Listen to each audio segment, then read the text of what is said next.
Sino nga ba ang may pinakamalakas na mata sa lahat ng Uchiha? Sa ngayon, si Sasuke ang may pinakamalakas na mata.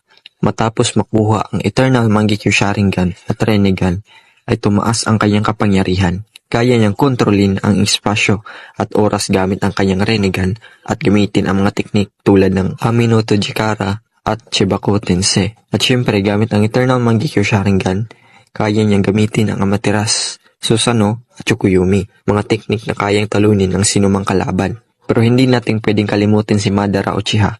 Nagising din niya ang Eternal Mangekyo Sharingan at nakuha ang Rinnegan. Ang kombinasyon ng lakas niya at ng mga teknik tulad ng Infinite Tsukuyomi ay halos walang kapantay. Kaya pagdating sa pinakamalakas na mata ng Uchiha, sina Sasuke at Madara ang nangunguna.